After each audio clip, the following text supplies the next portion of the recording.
Rorschach's Journal, October 12th, 1985. Dog carcass in alley this morning.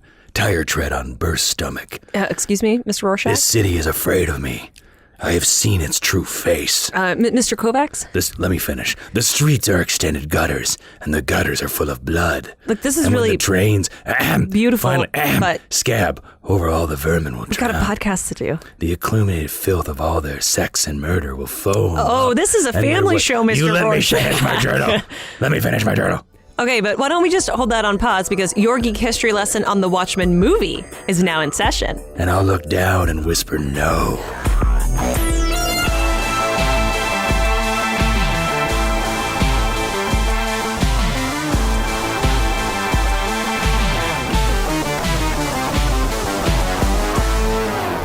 Hello and welcome to Geek History Lesson. I am Jason Rorschach Inman. I am Ashley Victoria Robinson. Welcome to your Mind University because you have stumbled onto the podcast where we take one character, construct, or freak with a mask in popular culture and teach you everything you need to know about them in about an hour, except this week. We're doing something different this week. Yes, this is very interesting because this episode happened because of all you listeners out there. So last year, we did a Watchmen book club episode where we read the book of Watchmen to celebrate the upcoming HBO Watchmen miniseries that is now out and is great and is excellent. One of the best television shows of last year. Go listen to our Best of 2019 episode. And in that episode, we said, I wonder if we should do an episode about the movie. And a bunch of you requested it. People like who, Ashley? People like Hank Waddell at Queenie Drizzy, Donnie Donahue III, and at Beardman_comics. Yeah. And also, our Watchmen episode was really popular. So we're hoping that people will like this one too. Yeah, so this is specifically talking about the Watchmen movie that came out in 2009. And of course, if you have not seen this movie, there will be spoilers. I mean, the movie's 11 years old and yeah, you should have watched it by now. I would figure most people probably rewatch this movie again before the HBO show instead of reading the book. Although they should have read the book. Sure. I haven't seen the HBO show, so I cannot speak to which one would have been a better primer. Ooh, that's going to be the next one to get people to go. All right, Ashley, let's jump into the 10-cent origin of Watchmen the movie. Yes, and the 10-cent origin is the first part of the podcast in case you ever get invited to a dystopian United States cocktail party and people are talking about the Watchmen. Is it really that dystopian? You know what? In 2009, I would have said so. By today, I think it feels shockingly prescient. Pretty normal. Even though it is set in the past. Pretty normal. Yeah. All right, take us through that origin.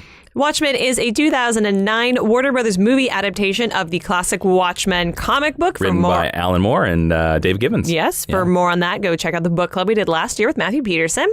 It was directed by Zack Snyder, soon to be king of the DC movieverse. Screenplay by David Hayter and Alex Say.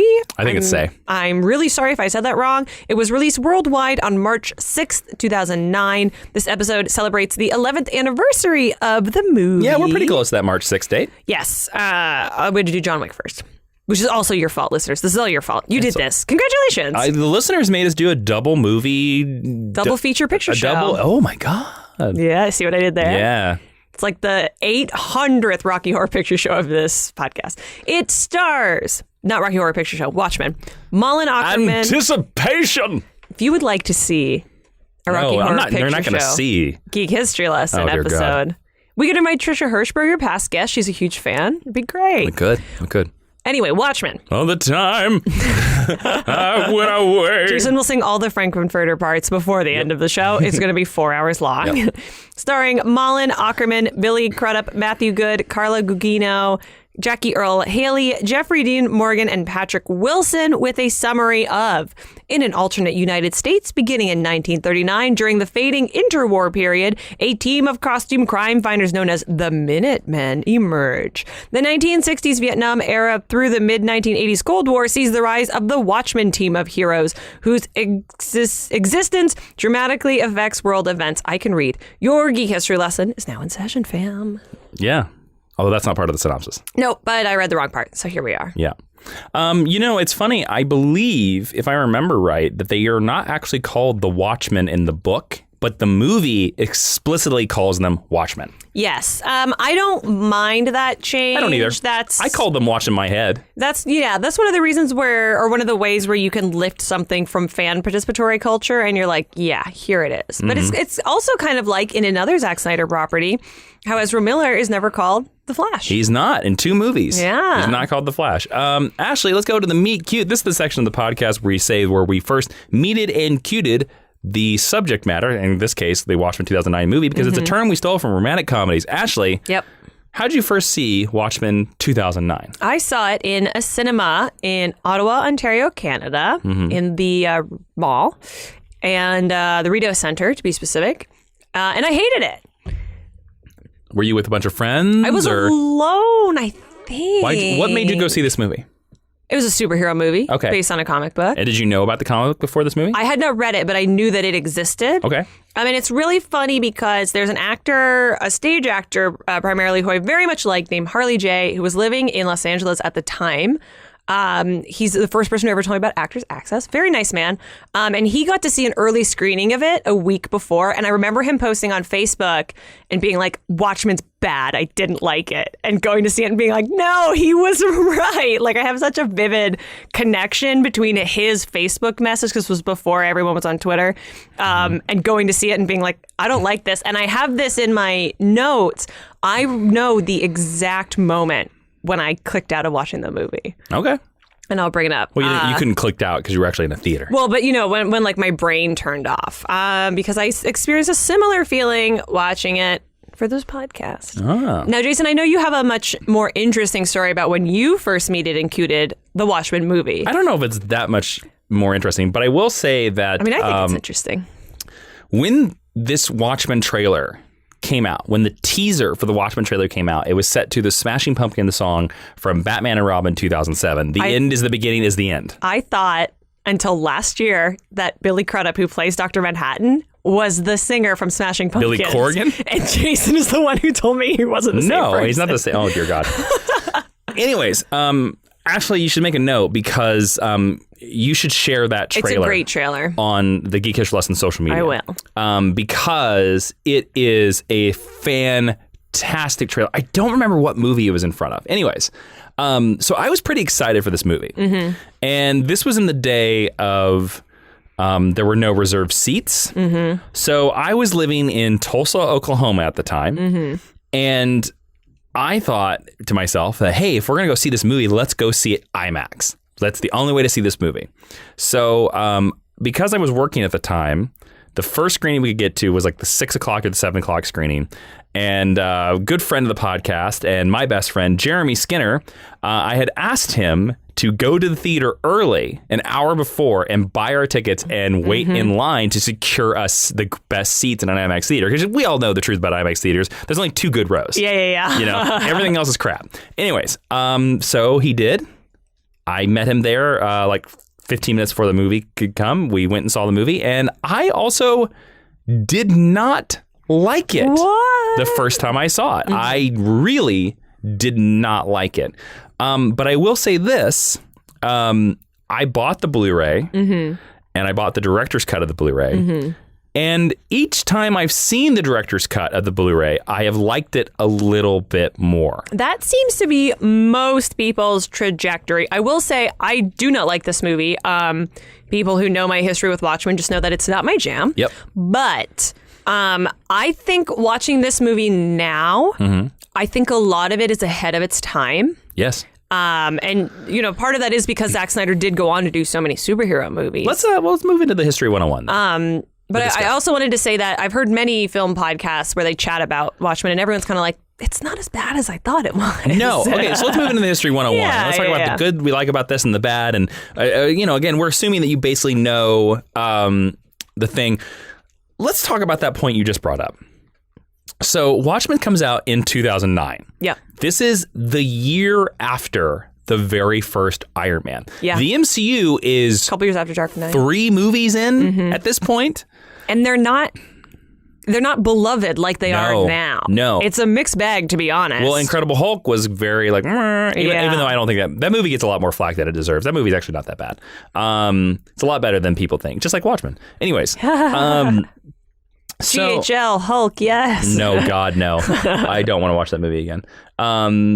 Anyways, Watchmen is a story about deconstructing superheroes. Mm-hmm. And they released this movie before the massive superhero wave happens, because before they were in the zeitgeist. The 2010s, to now have been a huge superhero explosion. And I would argue that like the wave doesn't hit its peak until like 2015, 2016. Agreed. Now, if Watchmen, this same movie, had been released in 2015 and 2016, I think it would have been huge. I also maintain that with two exceptions, you could keep the same cast and remake this movie. Who are the two? Here's my hot take on the bad. None of the female casting in this is good. I agree with that. So I would definitely replace... You can keep the lady who plays John's girlfriend because it's kind of a very small part. I would replace Malin Ackerman and Carla Gugino. I think it's Gugino. I'm so sorry. With people who could read lines. With people who looked like they were related to each other, and I would have Carla not be the same age as Malin Ackerman. I'd have the two. I'd cast an older actress, even for the flashbacks. But I think the casting of the men in this movie is incredible from a talent perspective, and it's a very handsome cast, I must say. The ladies are very pretty too. But that's something, so I think you could remake it now, and I think most of those actors are still great for the parts. So I just want to point out that, just to make sure that we know, this movie was not a success. The box office success. The budget was $120 million. Wow. And the worldwide... Girding myself. 185. Well, it's not a total wash, but it's not profitable. It wasn't profitable. It did make its money back. It didn't do Scott Pilgrim numbers. But it's not profitable. It only made $107 million. Now, compare it, again, think about that to now. Like now... Billions. Consistently. If you're not crossing 500 million, you're an automatic failure. Yeah. I don't know, though. BVS crossed 900 and people said it was a failure. So people said the same thing about Suicide Squad, and that thing crossed 900 million too. So. And won an Academy Award. Yeah, the Academy Award winning. I'm not saying it deserved it, but it definitely won. So I made some notes I kind of want to just move through the movie a little bit in rough paces, actually, just because it seems like the best way to do it. I have lots of notes. So I actually think the opening of this movie is pretty good. We got to talk about the mystery. This is a murder mystery movie, right? I mean, the book is a mystery. Yes, the book is a murder mystery. It is clearly obvious that it is Matt Good as Ozymandias attacking Jeffrey Dean Morgan. Now, I don't remember being able to place that in the movie, but maybe that's Blu-ray. But I think you can see that it's a blonde-haired skinny dude. I think the movie, generally speaking, and maybe it's the pacing and the way they move some of the scenes around, but I think from almost jump, it's Adrian. Yes.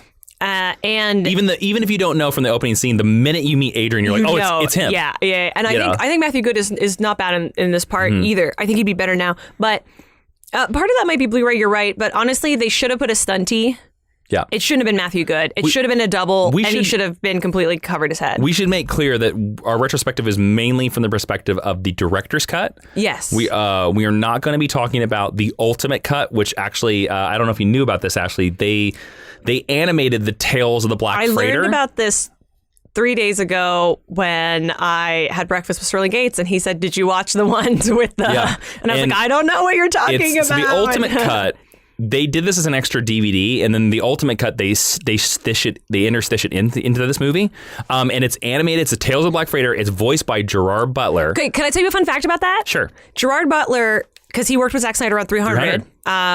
Was promised a part in Watchmen. Yeah. And because he narrates that segment, everyone thinks that he was supposed to play the lead of the Black Freighter story. Oh, interesting. But then obviously that wound up getting cut, I think, for the betterment of the movie. I know you really like that in the books. I hate it in the books. But I can't imagine trying to cut away to that cinematically. So I've never watched the ultimate cut. I will just fully admit it. I have seen the Black Freighter on its separate, the animated thing. It does not work. Yeah. It does not work. In the book, and here's the reason why I think it works in the book. Because It's it's a a book. different medium? Because it's a Yeah, book. yeah. Because it's supposed to be like a pulpy, action-y, adventure comic. But when you see that in live action or animated, you're just like, this doesn't work, guys. And something that is going to be a refrain of this podcast is I actually think Zack Snyder made a lot of really intelligent choices in the way he cut down or changed the narrative. And I think that's one of them. So we got to talk about this opening scene again because we get a lot of stuff from this movie right out the gate. One, we learn very quickly that Jeffrey Dean Morgan as the comedian is fantastic.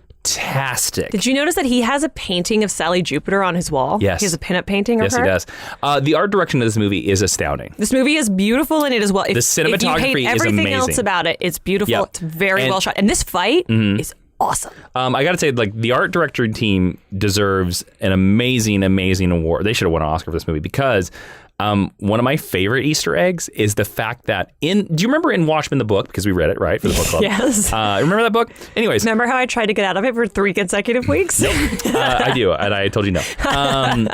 So they had an advertisement. There's a scene about the Ozymandias Watchmen action figures. Yes. And in the movie, you see them. Yeah. And I was like, that is so cool. By the way, this movie had action figures. Yes, Jason has one. Yes, from Brian Lopez. Yes, the amazing. Gifted me the comedian from that, which is great because it's my favorite version of the comedian. But anyways, Jeffrey D. Morgan is great. But also, excuse me, in this scene of the opening murder, we also see all the problems of this movie because there's slow motion. And there are all these shots where there are moves and stuff like that. And instead of making the murder brutal or surprising, because again, even in the book, this murder is brutal. Yeah. Because we know the comedian, he looks like a Punisher type. He's probably not a pushover. And the attacker just beats him to hell like it's no problem. But in the movie, there's a lot of there's all these crazy sound effects that make it seem comical when actually we should be watching a brutal murder in a serious character drama. That's what we're watching. So it's funny that you bring up the word comical because I still think this fight is really good. It is, but with the exception of the slow motion. Right off the bat, I don't hate the Zack Snyder slow-mo tricks. I think when they're well executed, they're really cool. I think they've never been done better than 300. Can I give you a devil's advocate at that? Sure. I think my main problem with them in this movie is that there are too many That's of them. fine. That's totally fine. Sorry. But I think the reason that you're bringing up comical is, he has the line where it's a joke, this is all a joke. Love that line. That's the exact moment when I watched the movie the first time where I said, I don't like this. What, that early? Oh, yeah. I knew from jump. I was like, this is not for Ashley. Because I felt the same way this time. I was like, God damn it. But I was like, I got to watch this for 3 more hours. I texted Jason halfway through and I was like, I've lived an entire life watching this Watchmen And I was like, I'm still at work. Can't help you. But I think it is intentionally comical. I think this is Zack Snyder taking it's a joke, it's all a joke to heart. Really? Too far. And there are other scenes in the movie where I think he's interpreted them in a way that I think is not the way I would have done, which again doesn't mean it's bad. Yeah. But I think he has read some of these scenes and some of the clues from the story differently. And that's why I think you find it comedic. That's interesting. I never thought that's an interesting take, Ashley. I don't mean that to apologize for it. No. But the minute you said that sparked off in my brain. I had never thought about that before. Oh, that's interesting. There you go. Can we talk about? We've talked about this off the pod. The best part of the movie? The best part of the movie. The opening credits. Amazing. Baby Rorschach is in it. And times are changing. By the way, Thomas and Martha Wayne are in the opening credits.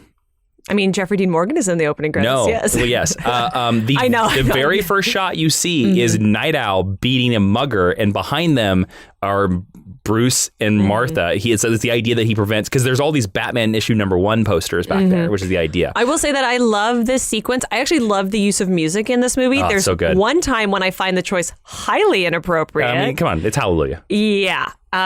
Don't do my countrymen dirty like that. That's so mean. But I actually think the use of that song over the title sequence is pretty smart. It is. It's great, and it's all like it's flash bulbs, and we get to see the alternate history. And those panels are lifted directly from the books, like the snapshots of them. Yes. There's no confirmation that in the Watchmen book it is hinted that the comedian shot JFK. Yes. It's never proven, but I'll tell you what, when you see that shot in the opening, to me, that's one of the rougher shots in the trailer, in the opening credits.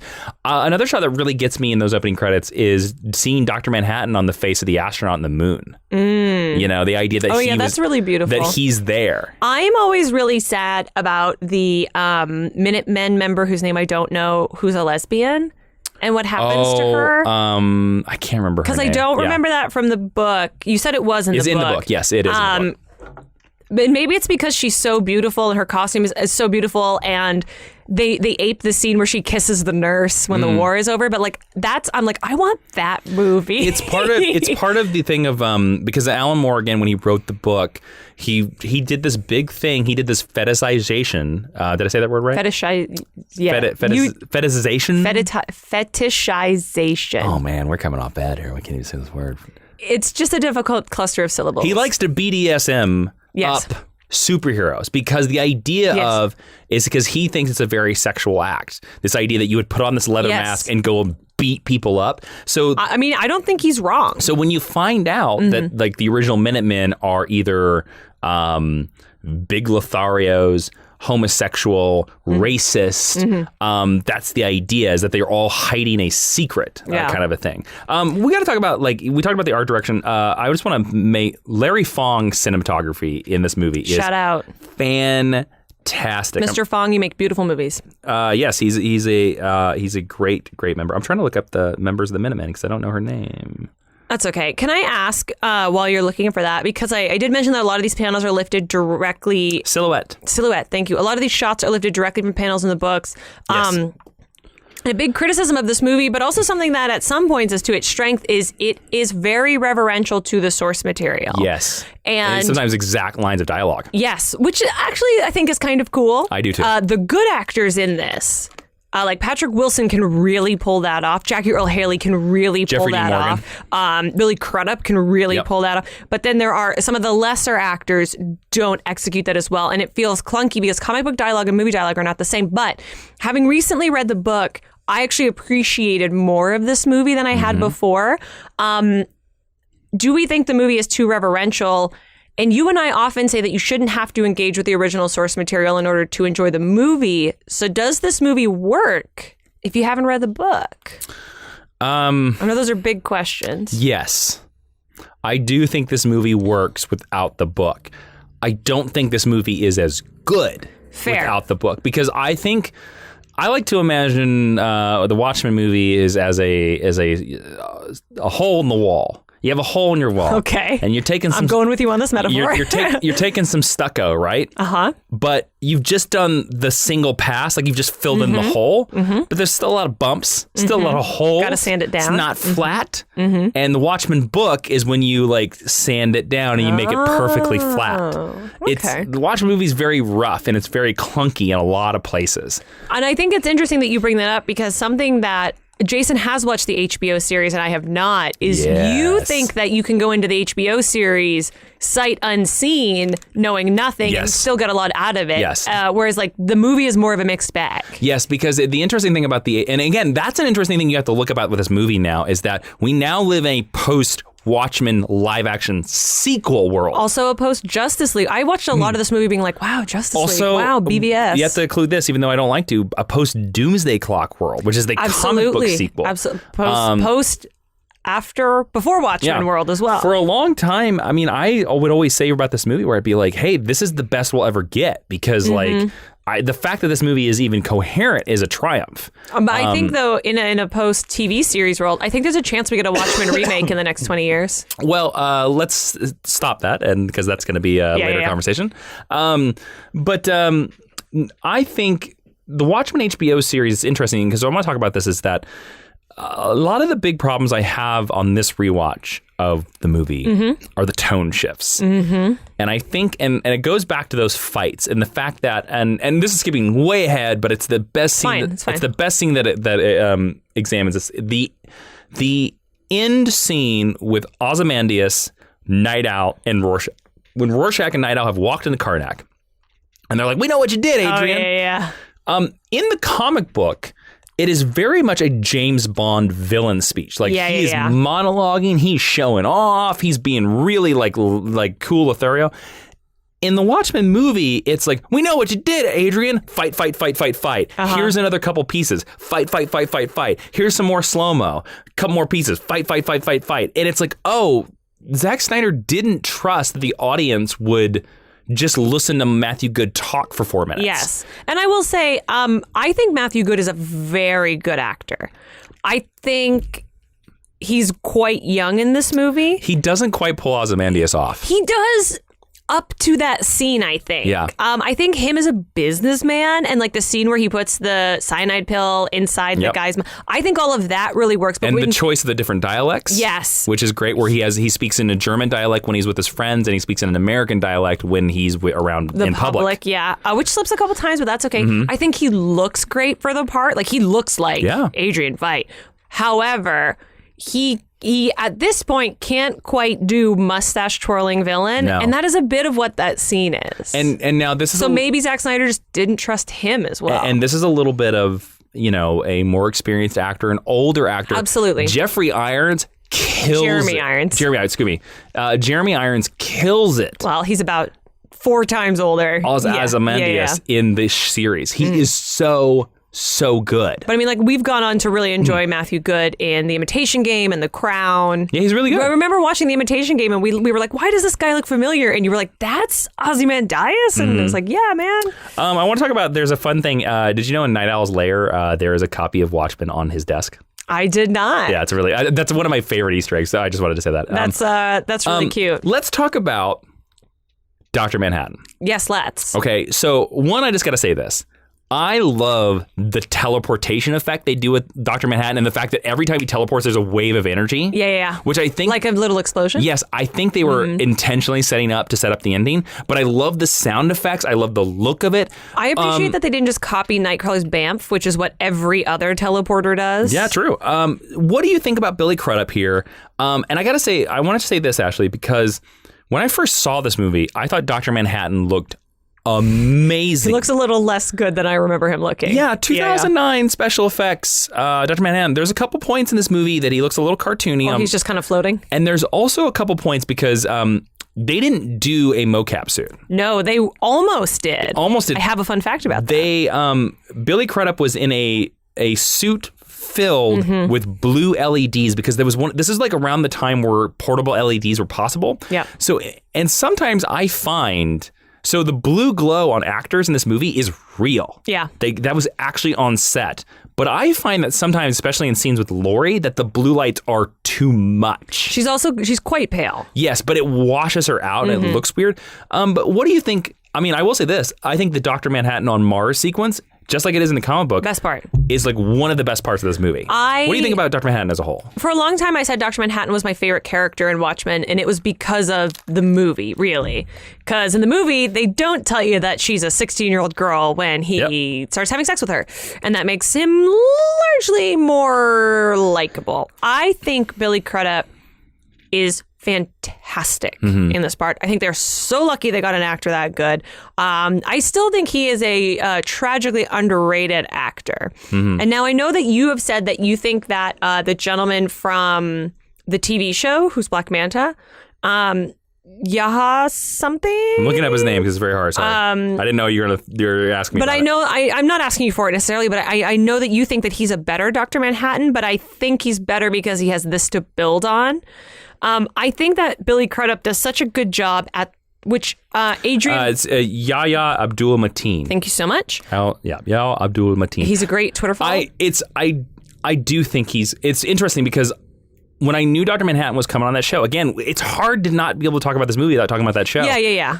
I was very curious because I love Billy Crudup as Dr. Manhattan, and it's interesting because I just think that Yahya is more subtle. Sure. And he brings a more interesting flavor to it.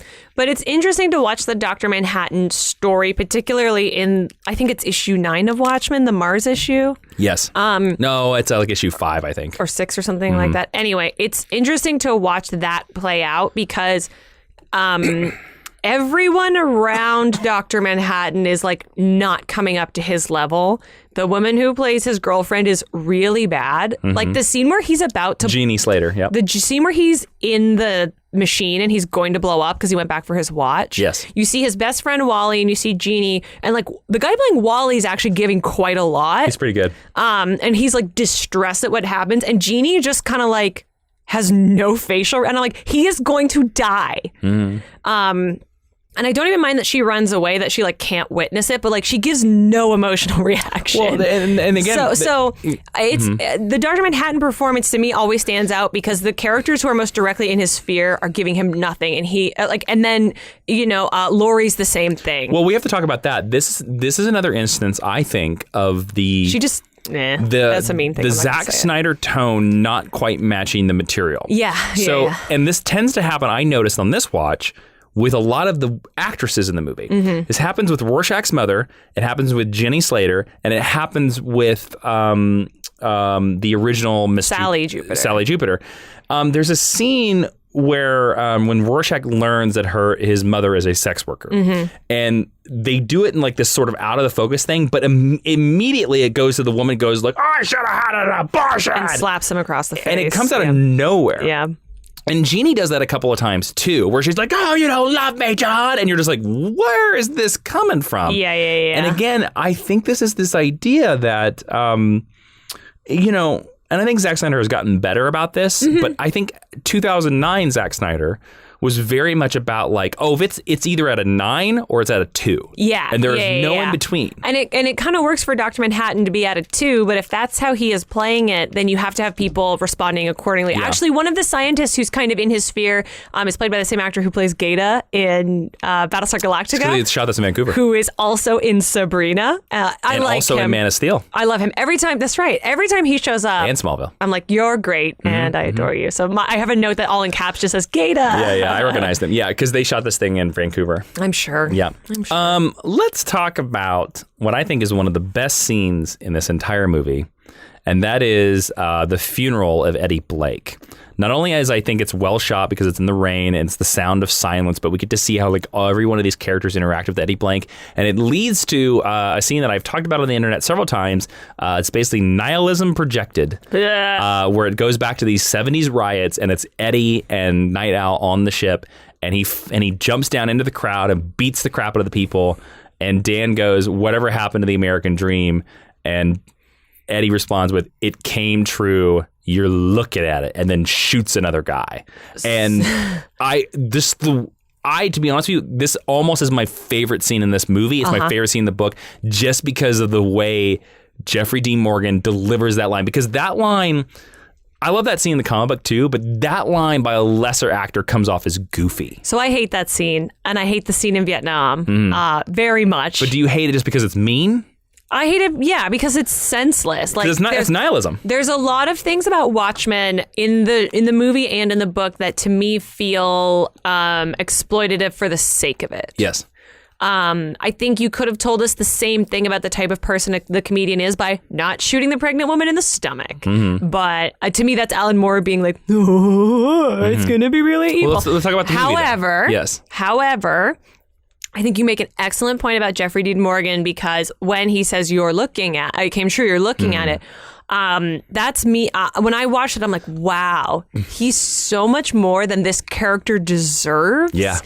And he makes one of the second most unlikable character. Sympathetic. Not sympathetic. Sort of. But almost likable. He's the comedian is 100,000 times more likable in the movie 100%, than in the book. And I think the reason people like the comedian is because of what Jeffrey Dean Morgan does. That's 100% why I like the comedian. Also because he's real handsome.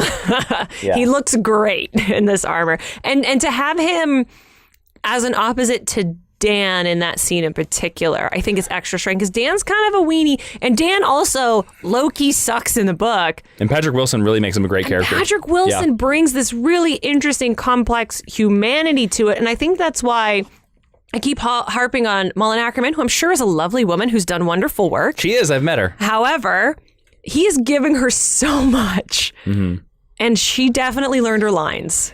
You're very, look, and I feel bad saying that, but because of all the main actors in the movie, she is the weakest. And I feel bad saying that because for me, he's really such a shining star in this movie, and she's so bad by comparison that, like, to the point where when they finally, I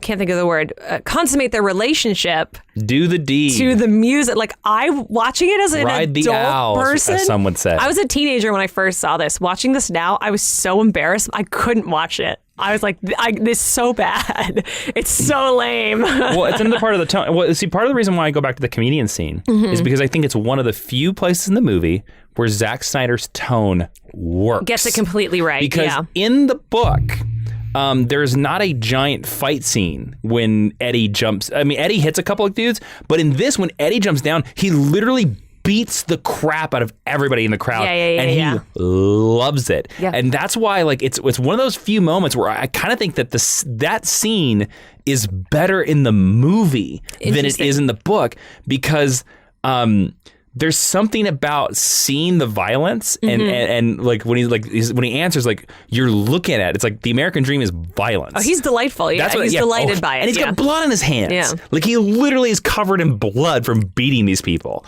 And you just like, just that, and you could hear Patrick Wilson does a great job. Like, you can hear how this is like breaking Dan. Yeah, because Dan is Blue Beetle. Because Dan is Blue Beetle. Can I ask you... you can ask me anything. I'm going to ask you an uncomfortable question. Oh, no. Since we're talking about the comedian, can we talk about the assault scene? I actually do want to talk about that because scene. You mean of Sally Jupiter? Yes, because you said something very interesting when we were talking about it after we watched it separately. Yes, we did. That to you, this is much more brutal than it is in the book. Yes, so... I mean, we should not dance around it. I mean, everybody knows, if you've read the book, you watch the movie, Sally Jupiter basically gets raped. Yeah. Now, it's interesting because in the book, Eddie basically takes Sally Jupiter, throws her down, and commits the horrible act. And then Hooded Justice comes in. In the movie, he punches her like 10 times, like it's brutal. Yeah. Like it is real. It's an action scene, and then it almost seems like the rape doesn't happen because like as soon as they're not going to show you exactly, movie, but it is an R-rated movie. I'm saying like because here's the argument here. Let's say this. Let's bring this uncomfortable conversation. And, sure. and if you have children listening to this, maybe you don't let your children listen to a Watchmen show. Maybe they shouldn't listen the next 3 minutes. I mean, you should skip ahead 3 minutes right now.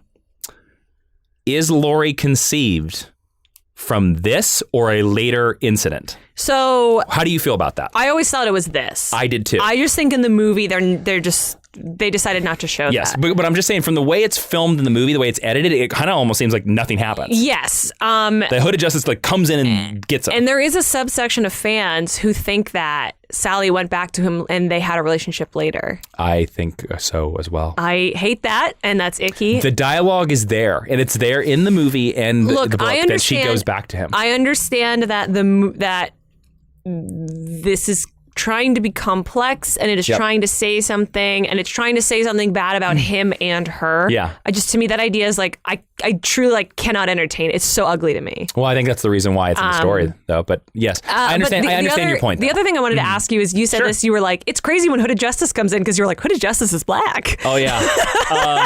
So major spoilers, major spoilers for the Watchmen HBO series. Yeah. I mean, I've already told you. This went viral. This was the title of articles. I don't think it's much of a spoiler. It's tough for me now to, like, when I see Hooded Justice, just be like, yep, that's a black man. Yeah. And especially because in this movie, they're doing the classic comic book version where Hooded Justice is a German, because you hear Hooded Justice in this movie and he's a German man. Yeah. So I think it's very funny. No, to me, he's totally a black man. I have a note that says the sound mix is whack because there were some points where it was so loud during the fights, and then they'd have these like really quiet dialogues. Yes. After, so like I was always adjusting the volume in this. There's two changes I want to talk about before we wrap this up. One, how do you feel about Rorschach's mask? Because in the comic, Rorschach's mask changes, but that's a comic. What do you think about being able to see it constantly move? I've literally never thought about it. It constantly moves. I mean, I know that. It changes throughout the entire movie. Which to me is the gag of it. So I guess I don't really know what you're asking. Why wouldn't it change? Well, would you prefer that it's just a singular image? No. Because also, I don't care because I hate Rorschach. In reality, that's what it would be. It would not change in reality. I mean, look, these are superheroes. Like the mask can change. But I'm just saying, it's a dude's mask. Like even from the comic book, it's a mask with an ink blot on it. It's not going to move like an LED screen. I don't know. To me, I guess it doesn't matter. I don't care either way because I don't like Rorschach. Again, this is where the HBO show Rorschach is the single most unlikable, despicable character in this whole franchise. The HBO show, and that's the point. You're supposed to. Yeah. I know, but there is. Like the Joker, there's an uncomfortably large group of mostly men. And I think we talked about this during the book club as well. Who really like Rorschach, and that scares me. Yeah. When this movie came out, I kind of liked this idea. I was like, oh, that's neat because you're honoring Dave Gibbons' art. Watching it this time. I think it was goofy. It was distracting to me. Interesting. It was very distracting. And again, especially since on the HBO show. It's going to color it. It's just like, there's no way. They have singular image. They do not move. Well, the they probably couldn't afford to. Well, I mean, yeah. So this time I found it very okay. So here's the other change I want to talk about. Sure. The ending of the movie. The best change? So the change that makes it more palatable? In the book, it is an alien squid creature that sends out a psychic wave, and it only happens to New York. In the movie, it is Ozymandias built a device that replicates Dr. Manhattan's powers and his energy signature, and he sends it. Sorry, I punched the mic. To not just New York. He sends it to 5 cities. Major cities. He sends it to Moscow, Berlin, Los Angeles, London. I think there's somewhere in the Middle East, Mumbai, maybe. So he unifies. And we see the last one is the New York one. Yeah. Genius. Now I know that this was a change from the David Hayter script from the version before Zack Snyder came on. Although most people credit it to Zack Snyder because he's the one who made the movie. Of course. But credit where credit is due. David Hayter wrote it. I will say this, and again, because it's hard not to talk about it, in the HBO series, you see the squid. You see it. Yeah. And it trended on Twitter. And to be honest with you, it actually looked pretty good. But I will say this. You've already made your opinions. You like. I do like this change as well. Although I will say this, I don't know if Dr. Manhattan attacking humanity unites the world like an alien attack. I don't know, but because he's a known quantity. But he victimizes the United States as well, which is why I think it works. Multiple nations. Yes. I just think it's a smarter idea. Yes. And I like the idea as well that John has regained this piece of his humanity because he does have that nice speech to Laurie where he's like, "You are a miracle." I've seen like he out of the billions of atoms. Yeah. Like he kind of like gets a piece of who he was back and starts to understand humans again, just in time to have to give it all up to get what he thinks he wants, which is total isolation, but it's actually not what he wants. Like I think from a writerly perspective, I also think that's a much more satisfying ending. That John has a reason to leave humanity. Yeah. Yes. Yeah. But it also hurts him, whereas it didn't hurt him to go to Mars. No. That was his choice. However, it is a weird swerve, like, because a lot of people were expecting this. Like, the squid is iconic. Yeah, the panel of the squid is very iconic, yes. I hate the way it looks, though. So I'm not upset that we didn't get I think to a lot see of that's the 80s coloring from the comic book. Yeah, and people like to compare it to female anatomy, which I think is rude. Is that true? Oh, yeah. Is that a thing? Oh, yeah. Yeah. I guess man, I'm so happy I don't go down those certain internet doors. I don't go down them. They come into my mentions. Oh, dear God. I also want to add one more thing that I Please. think Boobastis is real cute. He looks real CGI. He does. He looks real bad and when they put him in the thing with John, and John actually looks pretty good in that sequence. But he's cute. The design is cute. I will say, Adrian does him so dirty. I know, but that's Adrian. I will say, it's one of my favorite scenes in the movie and the book. I love when Adrian like pauses. Sorry, girl. Where he's just like, oh, can I do it? Yeah. I have one more note where Adrian has a line where he goes, "I'm not a comic book villain." I hate it when comic book villains or action villains are just like, "This isn't a movie," or like, "I'm not an evil villain," and it's like, I just don't think that's cute. It was too much. I think in the book he says, "I'm not a Republican supervillain." He does, which honestly I would rather. Yeah. But I get it. But to me, I think that's silly. This is one other thing I want to talk about. Okay. And to me, it is in the scene, in its final scene in the movie. As much as we dislike this character, you're supposed to dislike this character, and that means the actor did a good job. Which is the issue with a lot of these characters for me personally. Jackie Earle Haley. What a superstar. How goddamn lucky are they? He championed for that role. Yeah, they didn't want to give it to him. They didn't want to give it to him. Now, I mean, I do truly hate that character, but he's so great in that part. The final scene where Dr. Manhattan kills him. Mm-hmm. Where he's begging for the police, suicide by police. Where he says, do it. Yeah. Do it. Like, what are you waiting for? I think that performance and his line readings are so amazing. Now, this is one of the changes from the book. They let Night Owl see the death of Rorschach, which I dislike. Really? I do not like it. No. Why? I do not like it because... I think Patrick Wilson does a great job. No, I do not like it because...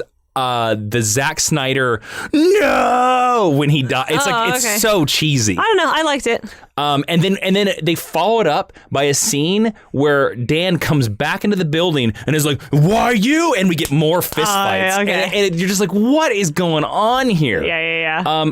I actually like the idea that Dan doesn't know that Rorschach died. That he assumes but doesn't know. I guess I see that as like Rorschach's only friend was there for his final moments. No, that's a fair point. I don't mind it, but I don't care about Rorschach, so it's nothing to me. Are there any more questions you want to ask me about or anything like that before we get into the fun facts? No, I think we can go through some fun facts. Okay.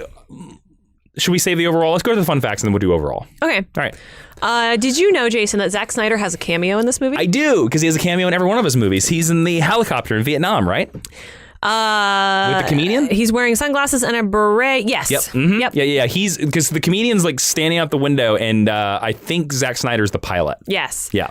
He also later appears in Wonder Woman as a soldier during World War I, and some people think this is supposed to be the same character. I don't. They wouldn't be age appropriate. Nope, but that's a fan theory that went out there. Sure. Did you know Jackie Earle Haley was not the first person to play Rorschach? Okay.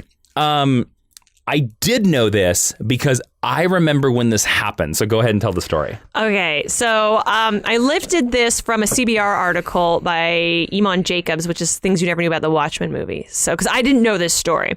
When the trailer for Snyder's previous film, 300, debuted online, the director actually included a test shot of Rorschach in the trailer as part of a bet with his wife, Deborah. She bet him $100 that no one would spot the single frame inclusion of the antiheroes or villains inside the trailer.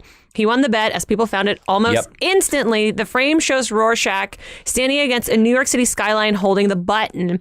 And it was actually the producer of 300, Wesley Kohler, in the mask against the backdrop. So I've heard a unconfirmed story about this. Okay. And so it did blow up. People caught it. And I don't remember. Yes, I do. But I'm not in the Watchmen forums or anything. That trailer, like it was in there and people were like, what does this mean? Yes, what does this mean? And this was like kind of the height of internet fandom starting. Yeah. Okay. I heard that Snyder at the time was having a hard time convincing Warner Brothers to give him the money that he wanted to do it. I wouldn't be surprised if that were... Oh, so this was a... I've always heard this was a little bit of greasing the wheels, that he put it out there and to show Warner Brothers to be like, hey, look at how much people online are talking about Watchmen. Mm-hmm. And I heard that this actually did work, that this is part of the reason why he got the movie. Did you know that David Hayter's original script killed Ozymandias at the end? I did not know that, but I will say with the scene we just talked about with Dan running in and being like, you murderer. Yes, so Night Owl runs in and impales Ozymandias on his boomerang/battering substitutes. Yes. Did you know Gerard Butler was supposed to be in the movie? We talked about that. Did you know Ron Perlman was the original choice to play the comedian when Paul Greengrass was originally tied to the project. Yes, Paul Greengrass, if you don't know, is the director of the Bourne Supremacy and the Bourne Ultimatum. Great films. He's a great director. Ron Perlman, hot off of Hellboy at this time. Yeah, Ron Perlman would have been an interesting choice for this part. But I'm going to say this. I love Ron Perlman. I think Jeffrey Dean Morgan would have beat him. Would have been better. Mm-hmm. Agreed. Yeah. Did you know that Ozymandias' costume, while of course based on the original Dave Gibbons designs, has specific homages to George Clooney's bat suit? They intentionally did this. Ozymandias' costume is specifically built to look like the Joel Schumacher Batman costume. It has nipples because they wanted to say that he was like the most like making fun of superheroes. I actually think that's very smart. Do you know that Billy Crudup was supposed to be in a mocap suit, but when they put the LED suit over it, it no longer functioned as a mocap suit? Yeah, because the camera couldn't pick up the mocaps. Yep. Mm-hmm. Did you know Fox sued Warner Brothers over the production? No. Watchmen had been in development as a film for many years, with the idea spanning back to 1986 was when they started developing this, shortly after Watchmen hit shelves. The rights to the film were originally owned by Fox, and it was going to be produced by Lawrence Gordon and Joel Silver. But Warner Brothers were the ones to create the film. Shortly before the film's release, Fox sued Warner Brothers over the rights, as Lawrence Gordon never paid 20th Century Fox for taking the project to a completely different studio. For a while, it looked like the film's 2008 release was going to be delayed because of the lawsuit. Luckily, the two studios were able to settle out of court. Mm-hmm. Did you know Jeffrey Dean Morgan was originally told the comedian was a cameo? I know this story. Can I tell it? Please do. Okay, so I've always heard that when Jeffrey Dean Morgan was given the script, he saw that the comedian died and he stopped reading the script. Yeah, and so he was like, I'm not going to just do one scene. But his agent had read the rest of the script and was like, are you kidding me? You got to do this. And then he read the rest of the script and realized that he came back in flashbacks and did all this stuff like that. So I think it's pretty good, but I also think it's funny that it's such an actor move. He's like, well, my character died. I'm done. Well, it's also, this would have been right on the brink of when they were still sending you physical scripts. So you can't Command F and search for a comedian. True. Fair point. And my final fun fact, did you know that Dave Gibbons drew storyboards for the movie? I did know this. I did. And I think you can find this, I think, in the Art of the Watchmen movie book. And so when Zack Snyder decided to do the different ending, decided to go with that in the script, he went to Dave Gibbons to do the storyboards for it so that it would feel more authentically like Watchmen. Yeah, I always heard that Dave Gibbons designed the device. Yes. That is the Dr. Manhattan device. So I think that is really cool. And I know a lot of people have a lot of problems with Zack Snyder for many different reasons. I don't. I don't either. But I think that this shows a level of respect for the source material. As you can see from the opening credits of this movie, it says co-created and written by only Dave Gibbons, because Al Moore would not put his name on the movie. Yeah, I went through a lot of different articles looking for some facts, and everyone was like, did you know that Alan Moore doesn't like... And I was like, is this something that people don't know? Also, we want to be critical, but we always want to be positive. From what I understand, this was... I bet he likes the checks. I bet he cashes the checks. No, he doesn't get any of the checks. Oh, really? He refuses all the money. Well, then he has slightly more integrity than I gave him credit for. No, he does not take any money. He says, take my money. He says, take my name off it. I don't want anything to do with it. Wow. He did that for V for Vendetta and this one, but this was the big one where it started. I mean, honestly, Dave Gibbons did made the better choice. Dave Gibbons, can you imagine the paychecks he got from this movie? Incredible, yeah. Like, wow. Has he passed on? No, he's very much alive. Okay, that's what I thought. Dave Gibbons co-created The Kingsman. You just said past tense, and I was like, did he die? And I didn't know that Dave Gibbons died. No, Dave Gibbons co-created The Kingsman. And Comic Sans. He's still around. Yes, Comic Sans, fun fact, is based on the font, which is based on Dave Gibbons' handwriting from the original Watchmen book. And he hates now that Comic Sans is a joke. Yeah, it's a bit of a bummer. Okay, so let's talk overall. Yeah. The Watchmen director's cut, Ashley. Yeah. You revisited it for the first time since you saw it in theaters. Oh, boy. Besides it's long. It's so long. Watchmen, it's a long book. What are your overall thoughts on this movie? Better than I remembered it being. Mm-hmm. Most of the cast is really good. Yes. Most of it looks really good. Mm-hmm. When it is firing on all cylinders and when everyone involved really understands the impact of the scenes that they're undertaking, it's great. Mm-hmm. I don't like it. I will never. I just won't watch. It's just not my jam. That's all.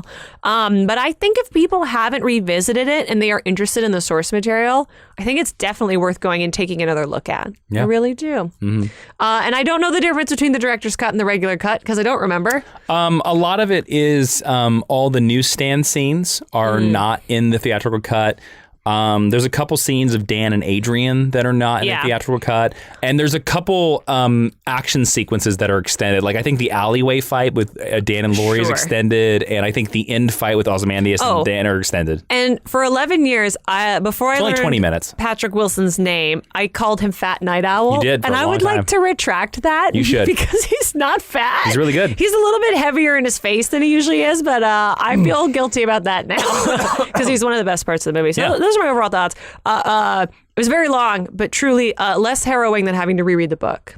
So, Jason, what are your overall thoughts about the 2009 Watchmen? Look, my thoughts are, I like this film a lot more than when I did when I first watched it. As I said, I hated it. And I actually think this movie is a lot better than we give it credit for. And I think a big reason for that is the fact that Alan Moore's story is so good that even if you misunderstand the tone and put all these action beats on top of it, it still basically works and can carry through. And to be honest with you, I think that's a big strength of the movie is that it's basically still the comic book and that helps all the weaknesses of the bad actresses that we don't like and the moments of tone that don't work. Because you're right, this movie is very well cast in terms of the men. Yeah. And I think because of that, that's why some of these scenes are just amazing. You're just this is so good. And then also Larry Fong, the cinematographer, the movie is beautiful. It is. I was truly shocked at how beautiful it was. It's still stunning. I mean, so to be honest with you, the same fact of it is if this movie had been released in 2015, 2016, I think this would have been a massive hit. Same movie. The same exact movie. Yeah, same cast, everything. I think this movie would have just made $600-700 million. Yeah. Because we would have understood as a world the superhero genre, but because it was before the superhero film genre, it doesn't work. Yeah. I think that I know the television show is very different, but I think the television show is a testament to that. Because the television show, from my understanding, is still deconstructing superheroes, but under a different framing device. Yes. I will also say this. Zack Snyder did an excellent job with this. Whether you like this film, whether you hate this film, he did an excellent job. He pulled it off. The fact that this movie is comprehensible is a success. I will say this. I do think a better director would have made same everything else and nothing changes. I think a director would have made a better director would have made a much better movie. And who that would have been in 2009, who knows? I don't honestly know. I don't have a strong pick for that. But I think a better director could have made this work. Sure. So, yeah. There you go. Yeah, cool. Recommended reading? It's pretty obvious what this one is. It's a Watchmen movie. Yeah, you go to geekhistorylesson.com/recommended I'll probably reading. whack the book in there too, again. And maybe the art of the Watchmen movie. Oh, yeah, that's a good book. Because Dave Gibbons has a bunch of stuff in that. Cool. Go to geekhistorylesson.com/recommended reading. You can find all this stuff. We should say it again just to make sure everybody knows what it is. What are the things that we were recommending? The Watchmen movie. Yep. The Watchmen book. An Art of Watchmen. The director's cut, of course, not the theatrical cut. It's much better. How about a teaching tweet? I guess the teaching tweet is the section of the podcast Jason will die mad about. That I'm going to lament about, where in 140 characters or less, why 140 characters? Because that's the number that Ashley is going to give you, sum up everything we just talked about over at GHL Podcast on our Twitter. So take it away, Ashley. Watchmen movie. 11 years later. It definitely happened. And it's not as bad as you might remember. I would say that about the teaching tweet. All right. 36 people said to keep it, so we're keeping it. Let's move into the honor roll. This is where you go over to Apple Podcasts, and if you leave us a 5-star review, it helps other listeners find this podcast, and we'll read whatever the hell. You can write literally anything. You can advertise your podcast. You can insult us. We will read it on the air. And if you are an international listener, we can't access the international Apple Podcast 5-star reviews, but if you send them to us at geekhistorylesson@gmail.com, we'll read them on the air. Yeah. Looking at all you people in Australia, you know how much we love you down there. God, I'd love to do a live show in Australia. That'd be awesome. Me too. Yeah. Ashley, who's joining? First, joining us today is Android Paul, who says, "My heroes! I love the knowledge and thorough research given to each podcast. I've used so much of what I've learned from this podcast in conversation, unfortunately not at a themed cocktail party. You're not looking hard enough. The other day, I was speaking to a coworker about the Watchmen. Whoa! And was able to, I did not plan this, I just cut this one out, and was able to offer up the origin of the characters thanks to the knowledge I gained from your Ted Cord episode. Thank you for helping me through the 10-hour work shifts each day and keep up the good work." Well, Paul, I'm happy that we can help you during your 10-hour shifts, man. Hey, long shifts. Also joining Android Paul is Nick R44, who says, "One of my favorite podcasts. Jason and Ashley know how to make podcasting fun and informative, not how to read sentences. With the amount of time and effort put into these episodes, you can only get greatness. Keep up the good work, and I'll keep listening. I also joined Patreon last month, which dates this comment, and I question why I haven't done it sooner." That is from Nick Rotondo, who is a lovely, lovely patron and supporter. Still, I think, a Patreon supporter. Thanks, Nick. And then this person... this review comes from DC is greater than Marvel. That's their name. Just letting you know, who says, "Awesome." I agree. So do I, but we love all comics. This is my favorite podcast. I have learned a lot from you. My first episode was on Black Lightning, and I learned so much about the character. I understand if you don't want to do this, but I would like to see some updates to old lessons. For example, your Green Arrow episode is one of my favorites, but the Rebirth run, which wasn't out at the time. Also, could you do an episode on Static, Outsiders, Best Outsiders Team, Best Suicide Squad, Emiko Queen, and Steel? Oh boy. I know it's a lot, and I understand that you won't get to all of these. You're the best hosts. I'm a pilot. Dark Magic and West Coast Avengers. Dun, dun, dun. I think I like hearing you do all the noise beats than me. I'm a pilot. I'm a pilot. So, Android Paul. Thanks, man. Nick R44 and DC is greater than Marvel. Welcome to the Teacher's Lounge. Professor Jason, what's going on here today? Mr. Blake is the teacher. I think we've already met Mr. Blake. No, this is a different Mr. Blake. It's a very common name. And he teaches history of Vietnam. Wow. Yeah, he has some very strong opinions. I don't know if I'd trust him. He has some very strong opinions, my friends. Yeah, he doesn't like fuss, so. No, very strong opinions. So if you want to listen to this podcast, don't forget to subscribe and download this podcast on Apple Podcasts, on Spotify, on Stitcher, all the places where podcasts can be listened to in your ear holes. And also, you can suggest future movie retrospectives, like the Watchmen movie, like anything you want, over at our social media, which is what, Ashley? It is geekhistorylesson.com, facebook.com/geekhistorylesson, or on Twitter at GHL Podcast. So you can be like Hank Waddell, at Queenie Drizzy, Donnie Donahue III, or at Beardman_comics. Don't forget, you can follow us on Twitter and Instagram. You can follow me on Twitter and Instagram at Jawiin. That's Jawiin. You can follow Ashley on Twitter and Instagram at Ashley V. Robinson. And don't forget, you can also support our Patreon over at patreon.com/Jawiin, Jawiin. We do an extra episode of Geek History Lesson on there every week. We call it Geek History Lesson Extra. You can only hear it over there. And this week, we're going to be talking about, should Watchmen be adapted again? That's why I put the little pin on your conversation earlier, because I think that'd be a very fascinating conversation and stuff like that. All right, now we're to the final section of the podcast called Stick Around, where that's where we make sure you stuck through all the plugs.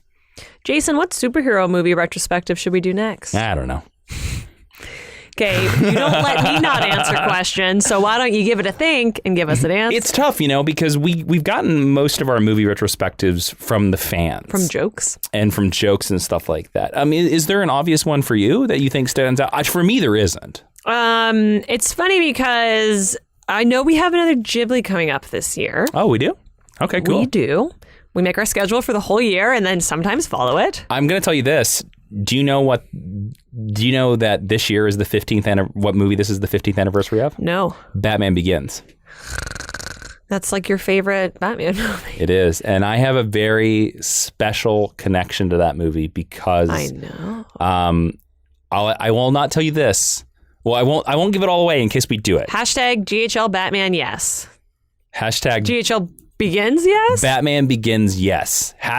#Batman Begins, yes. If you want us to do Batman Begins, because this is to be the 15th anniversary of it, because it came out in 2005. All I will tell you this. I have a very long meet cute for that Came movie. out on June 15th, so get your requests in quickly. So we would do it in June. It would probably be your birthday week. Oh, man. I would love that. All I will say is this. My Meet Cute will be probably 10 to 15 minutes long. Mm-hmm. I saw this movie not in the U.S. I know. For the very first time. I saw this movie in Kuwait City. So if you haven't read Super Soldiers... Yeah. I don't think I talked about it in that movie. No, but I mean, people might not be as familiar with your experience if they haven't read Super Soldiers. Yeah, you can go read my book that I wrote called Super Soldiers. About Jason's time in the military and superheroes. Yeah. But that would be, so hashtag Batman Begins. Mm-hmm. Yes. That would be that's the one that comes off to my head because it's an anniversary. I'm surprised that more people haven't asked us to talk about Superman the movie. Oh. Just because of your love for the character. Yeah, and that's that movie is interesting. Iconic. That's interesting. Huh. I don't know if anything else came out in 2000. I'm trying to think about anniversaries or ones that would tie into stuff. I mean, look, we did Watchmen on its 11th anniversary, so we play a little fast and loose. Are there any other big ones out there that you think we're missing? Well, we missed The Matrix last year. Not technically a comic book movie.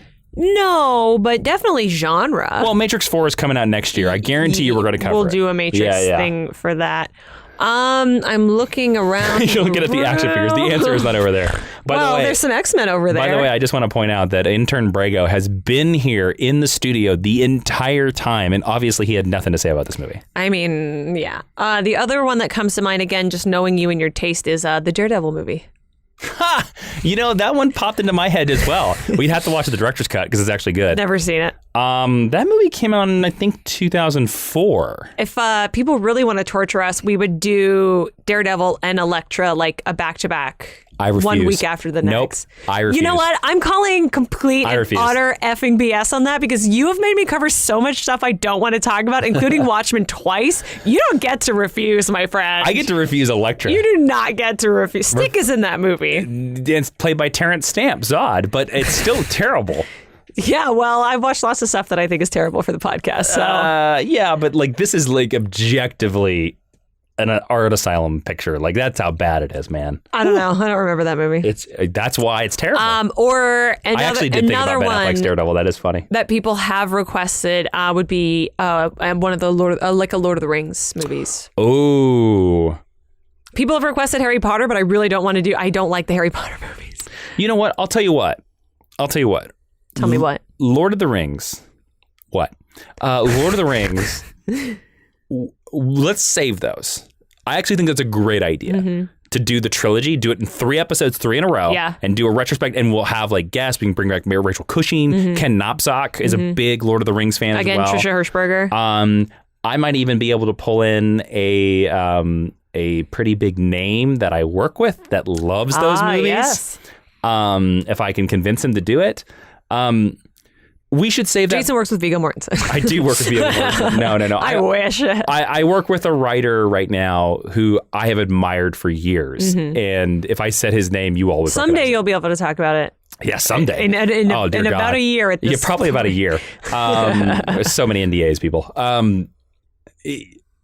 I think when the Lord of the Rings Amazon show comes out, that's what we should do. We should do a 3-week Lord, and then maybe the 4th week is we talk about episode 1. Yeah, or we talk about I could do the Second Age from the history of Middle Earth or something. Yeah, but I think keep it easy and let's make it all that's when we should do those movies.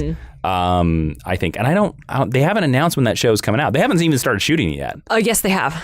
They have? Yeah. I know they cast it. Yeah, they started shooting it. Well, still, but last week. That show is probably not going to come out until next year. Yeah, I think it's 2021 when it's scheduled. So that's when we should do Lord of the Rings. Those would be fun. I would love to do Lord of the Rings. But I want to say to the listeners, and I joked at the top that this is your fault. The last one was your fault.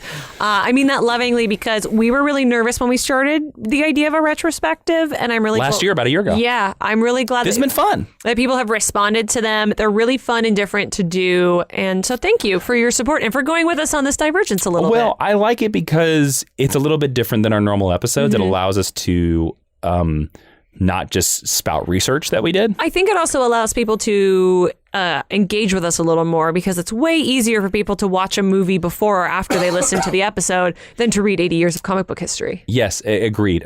No, these have been fun. I really like them, and to be honest with you, I'd love to keep doing them. So hashtag Batman Begins. Yes, I'm going to tell you guys. That's a great one because you might actually hear me cry on air. Oh boy, I've seen Jason cry Twice. I think I cried twice yesterday. And I know you're like, I just have such a connection to that movie. Mm-hmm. Like, and I know you, and I will 100% tell that story on air. I will say, just looking ahead at the schedule. Okay. June, I love that we're producing live on air. June is our Wonder Woman month. Many of which we've already recorded. So maybe we'll bump it back a little bit. Well, look, I'll tell you this. I'll say this. But we'll find a spot for it. We usually take a week off for my birthday. Yeah, not this year because of Wonder Woman. Oh, yeah. Okay, Wonder Woman's my birthday movie. Yeah. Wonder Woman 84. Uh-huh. We could still do Batman Begins in that month. We don't have to do it on the date. It's more important. We could not, according to the schedule. It's more important than we do Wonder Woman. This is exciting podcasting, everybody. This has been a long stick around. Yeah. Okay, let's just do Go Away. Do Go Away. Yeah, close out the show. Oh, okay, We'll do Go Away. Thanks, everyone, for listening and for this extra long Geek History lesson. Remember, hashtag Batman Begins, yes. At GHL Podcast. You have to tag at GHL Podcast or we will not see it. There's a good chance we will not see it, yeah. So that's the only way you should do it. So anyways, thank you so much for listening. This was you know what? I was a little worried about this episode. Thought it was a great episode. I enjoyed this episode more than I was a really good anticipated. episode. Please, dear God, stop making me watch Watchmen things. Can we make it? What's it? Now, guys. It's a TV show. Watchmen HBO. I haven't Watchmen HBO. I'm going to make you watch that show because I love it. Anyways, I have been Jason. You're looking at the American Dream. Inman. Oh my God. I've been Ashley Victoria Robinson. I'm exasperated. Jason, please dismiss the glass. Watchmen, Rorschach's Journal, January 1985. I have forgotten what I wrote. Fun fact, Jason is holding the copy that he bought in the 90s when he first read Watchmen. Rorschach bought this copy in 1995 at an on-queue in Chanute, Kansas. They followed with the droppings of lechers and communists and didn't realize until the trailing led over a precipice until it was too late. All I know is that a comedian died. Oh, I will say this one quick thing. They didn't do this in the book. I think I loved the ending in the movie where it ended with Rorschach's voiceover of saying January 1985, tonight a comedian died, and then credits. Although the end credit song was terrible. Yes. All right. Class dismissed. Bye.